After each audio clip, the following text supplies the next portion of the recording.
Save করতে হলে কোথায় যেতে হবে? ফার্স্টে আমরা ফাইলে ক্লিক দেব। যাদের মাইক্রোসফট 2007 তাদের কি এর ফাইলের অপশনে আসা লাগে। এই একটা অপশন আছে না, এটা সম্পূর্ণ ফাইল অপশন। এবং 2010 এবং 2013 যাদের তাদের এখানে আছে ফাইল নাম। তো ফাইলে আসার পর আমরা ক্লিক দেবো কোথায়? সেভ। আমরা ক্লিক দেব সেভে। সেভে ক্লিক দেওয়ার পর আমাদের সিলেক্ট করতে হবে আসলে কোথায় আমরা সেই ফাইলটাকে সেভ করে রাখতে চাচ্ছি।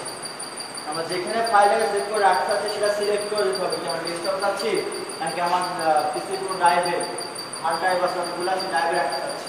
সেগুলো সিলেক্ট করে দেওয়ার পর কী করতে হবে?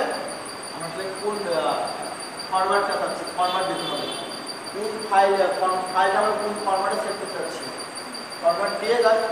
ওকে, মানে সেভ যদি থাকে সেভ দিতে হবে, ওটা হলে হয়ে যাবে। কীভাবে সেভ হয়ে যাবে? এখানে আমরা এখন চাচ্ছি কি যে আমাদের একটা কাজ আমরা প্রিন্ট করব।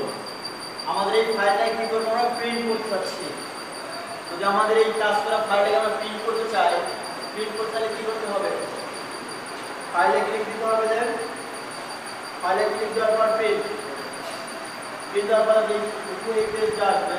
যতটুকু আসছে পেজটা দেখে এবং ঠিক এতটুকুই প্রিন্ট হবে। যতটুকু আসছে ঠিক এতটুকুই ফাইলগুলো প্রিন্ট হবে। তো আমরা এখানে শর্টকাট দিতে পারি।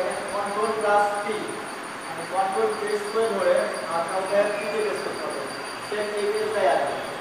আসার পরে দেখেন ফার্স্ট থেকে আছে কপি, এখানে আছে 1। যদি আমি এখানে 1 কে বদলে 5 দিই, মানে 5 দেওয়ার অর্থ হচ্ছে যে আমি এই পেজটাকে 5টা কপি করতে চাচ্ছি। প্রিন্টারের মাধ্যমে প্রিন্টারে 5টা কপি একসাথে বের হবে। আমি এটা প্রিন্ট দেওয়ার সাথে সাথে 5টা কপি একসাথে বের হবে। এটা হচ্ছে মানে এক দেওয়া থাকলে এক। এরপর দেখেন আছে এখানে আপনাদের লেটারটা সিলেক্ট করতে হবে A4। আমরা আসলে কোন কাগজের উপর প্রিন্ট করতে চাচ্ছি, আমরা আসলে কোন কাগজে প্রিন্ট করতে চাচ্ছি? A4। তো A4টা আগে কি করতে হবে? আমাকে সিলেক্ট করতে হবে। A4টা সিলেক্ট করার পর এখানে আছে কি প্রিন্টার। প্রিন্টারের ভিতরে কি আসলে একের অধিক প্রিন্টার আমাদের কি ইনস্টল দেওয়া থাকতে পারে। একের অধিক যদি প্রিন্টারগুলো ইনস্টল দেওয়া থাকে সেক্ষেত্রে আমরা কি আমি যখন যে প্রিন্টারটা আমরা এখন কাজ করতে হবে সেই প্রিন্টারটা সিলেক্ট করতে হবে। সেই প্রিন্টারটা কি সিলেক্ট করে নিতে হবে আসলে কোন প্রিন্টারে কাজ করতে হবে। যেমন থাকে ইসোর, HP সবগুলো থাকে, সেগুলো সিলেক্ট করতে হবে আসলে কোন প্রিন্টার দিয়ে কাজ করবে।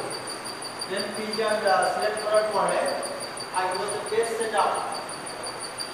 পেজ সেটআপে যে আপনাকে দেখুন গেস্টার আছে একটা ওয়ার্ড আছে একটা, সেটা যদি আপনি সেভ করে দেন হোয়াইটটা শুধু সাদা এবং কালো হবে। গেস্টার যেটা আসলে কালারিং পেজ প্রিন্ট হবে। তারপর কি করতে হবে? যখন আমাদের পেজ সেটআপ কমপ্লিট হয়ে যাবে তখন জাস্ট আমরা এই প্রিন্টে